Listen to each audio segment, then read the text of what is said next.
Ternyata beli rumah itu harus dimotivasi, teman-teman. Kenapa? Gini ceritanya. Jadi teman-teman, kebanyakan dari Anda itu kalau ngontrak takut banget sama yang namanya telat, betul nggak? Kalau coba-coba deh Anda telat jajal-jajal, telat 2 bulan deh. Kira-kira Anda dikejar-kejar nggak sama pemilik pemilik rumahnya? Pasti dong ya. Kalau perlu mungkin pagi-pagi pas Anda pulang dari kerja bisa jadi kasur Anda udah di luar. Karena kan kalau Anda nunggak pasti dong ngamuk yang punya kontrakan, dia akan nyerepet dan bla bla bla. Terus Anda pasti nggak berani dong nunggak, betul nggak? Sama bun, kalaupun Anda punya rumah sendiri, kenapa Anda nggak rubah mindset?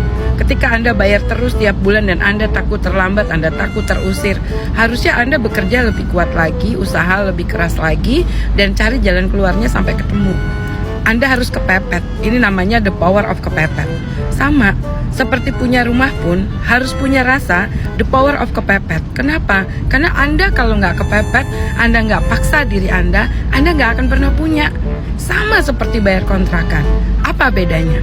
Bedanya cuman Anda nyaman. Karena kalau bayar kontrakan, Anda nggak perlu mikirin beresin rumah, Anda nggak perlu bayar pajak, Anda nggak perlu mikirin genteng bocor, Anda nggak perlu keramik kamar mandi pecah, terus Anda harus ganti. Enggak, Anda santai.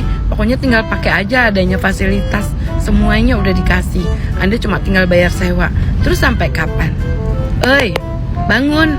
Sampai kapan? Jujur sama Tante Besti, sampai kapan? Pertanyaannya sampai kapan? Udah deh, stop ngasih alasan, ngasih pembenaran terus dalam hidup. Jangan. Kasihan anak-anak bapak ibu. Mereka juga nunggu, mereka juga pengen punya rumah yang indah seperti orang-orang kayak di film-film Keluarga Cemara. Pengen tuh punya rumah walaupun sederhana, buat mereka tuh rasanya udah kayak istana. So buat teman-teman, ini adalah perjuangan.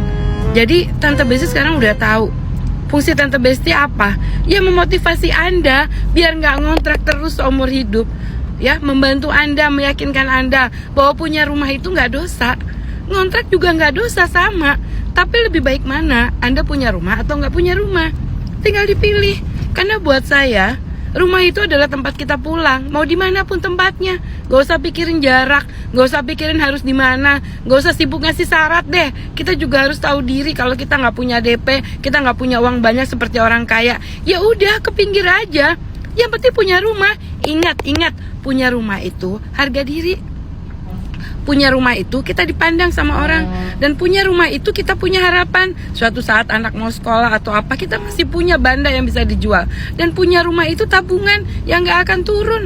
Percaya teman-teman, banyak faedahnya, banyak rezekinya, insya Allah. Jadi perbedaannya antara orang ngambil rumah sama nggak ngambil rumah, ketika dia bekerja ya dia biasa aja, nggak ada motivasi. Tapi kalau orang ngambil rumah, dia ada rasa kepepet. Itu yang saya maksud. Dia punya harapan, dia yakin bahwa dia akan punya rumah. Jadi semacam kayak ada motivasi gitu loh teman-teman. Ya, jadi sekarang ya pikirin kapan ambil rumah, kapan. Nakal nih kalau udah lewat videonya dicuekin aja.